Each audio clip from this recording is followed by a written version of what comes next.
First, there was the stupidity surrounding the insanity of the coronavirus, and then, the next day, a professional victim in the journalism field said, "You think that's stupid? Wait until you see what I write about Mulan." And to that end, without fail, Marvel was like, "You think that's stupid? Hold my beer." Hello, this is Mara Jade, and I'm here with another video, and I wish to God this was a joke. I wish to God it was a big April Fool's joke played on all comic book readers, and we were just getting punked. Every one of us. But no, this is real. This is what's happening, and introducing the new Warriors, the new generation of the new Warriors for the Marvel Universe. And wait until you get a load of their names and powers. Oh my God. You'll see why I was hoping this was a big joke, but anyway, because I can't make this up. Anyway, the classic team reunites to mentor a new generation of heroes. Okay, when Kamala's Law goes into effect on the highly anticipated one-shot Outlawed, I don't know how exactly highly anticipated that one-shot will be, but oh well, superheroics will be left to the adults, and underage heroes will be banned unless they have official government-assigned mentors.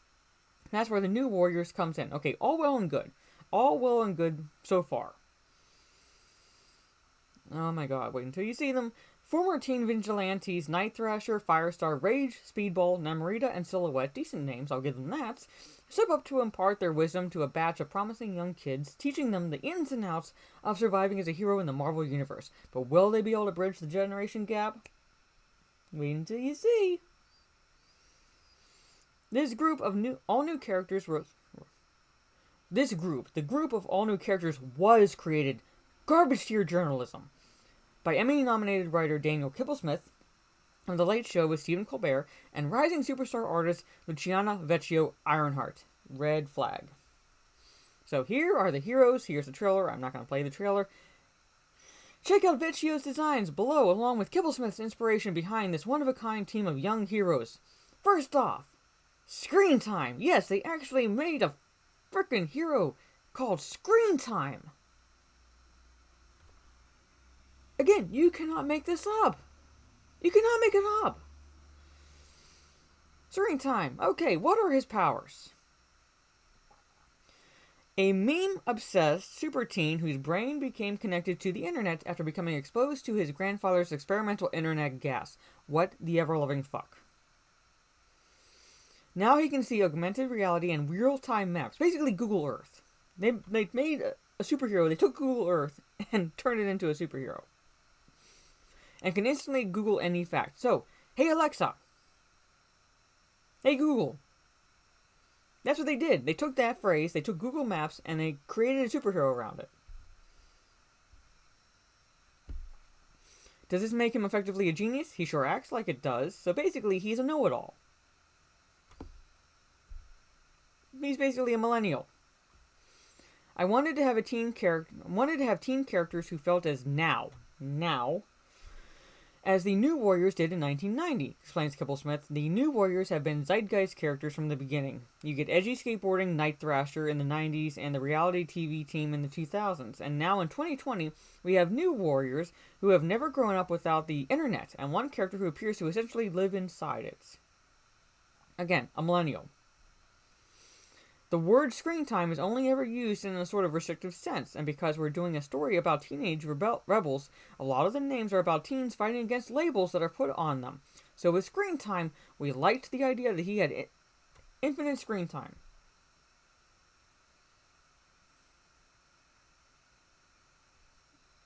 Oh my God. That's not the worst of it, of this group. Here's the creme de la creme. Snowflake and Safespace. Yes, they actually took the name Snowflake and Safespace and made them superheroes. Okay, on a teeny tiny little note, I will give them credits, because I think in their minds they were like, we're going to take this and own it, but in reality, they're getting owned. But anyway, let's see what their superpowers are. How about we look at Snowflake and Safespace? Alright. Psychic twins. All twins are psychic, but we're psychicer. Did they actually write that? Oh my God, they make them sound like Valley Girls. Snowflake, a cryogenic can materialize a snowflake-shaped shuriken projectiles for throwing.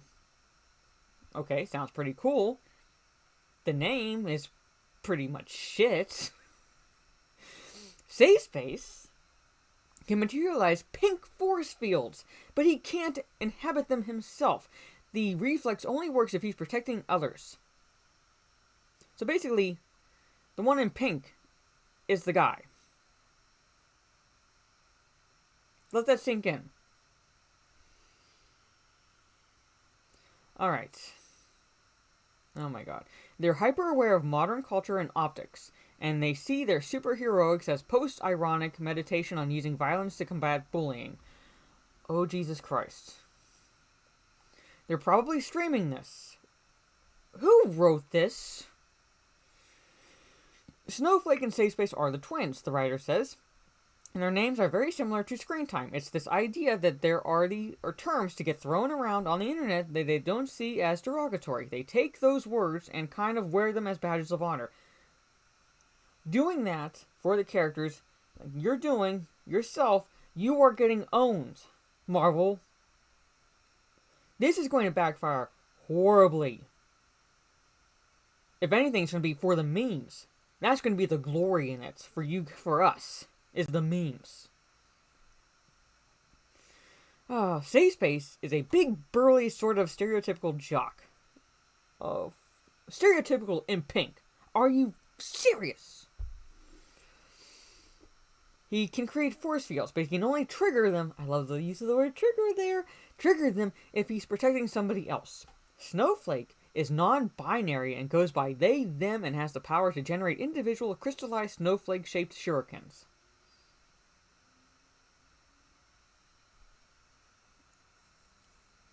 Like I said, you can't make this up. You can't make this stupidity up.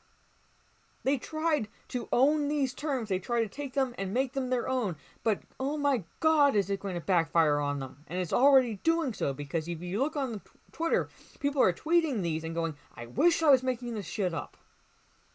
But it's real. Oh god. The connotations of the word snowflake in our culture right now are something fragile, and this is a character who is turning it into something sharp. Snowflake is not just something that's fragile. It's something that is easily offended and needs a safe space. God. Snowflake is the person who has the more offensive power, and Safespace is the person who has the more defensive power. The idea is that they would mirror each other and complement each other. Oh my god. Be negative. Here's be negative. A teen living vampire, exposed to Michael Morbius's blood as a child in a rogue but life-saving medical procedure. Right, so trying to tie it into probably a more loved Marvel franchise. He still ages like a regular kid, but has all the abilities of Morbius. Almost like Blade, in a way, if you think about it. He's also obsessed with all the music and attitude of classic long past decades like the 90s and the 2000s. You make me feel fucking old right now. Classic long past decades. The world is a vampire and so am I. God, that's so cheesy. B Negative is the goth kid. When he was a baby, he got a rogue life-saving blood transfusion, we assume, from Michael Morbius. Oh my god. And now he has a very similar look and a very similar vampire powers, shares Kibblesmith. B Negative ages like a regular person, or does he? And he definitely drinks blood, or does he? You're not cute when you do that. You're not funny, or anything like that. But designer-artist Luciano Vecchio took brilliant inspiration from the 90s Spider-Man cartoon and gave B Negative the leech suckers that the animated version of Morbius had on his palms. So basically, stealing what was better that came before. Pretty much.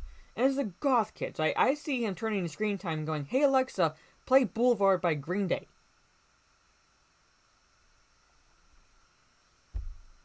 Oh my god. And last but not least, Trailblazer.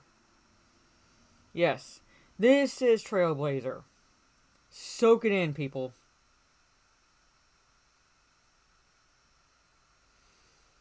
A regular kid scooped up into the world of teenage superheroing.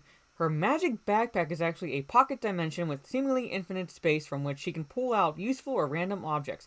You basically took the backpack, the knapsack, from Jumanji movies, the recent Jumanji movies. It's like TARDIS from Doctor Who.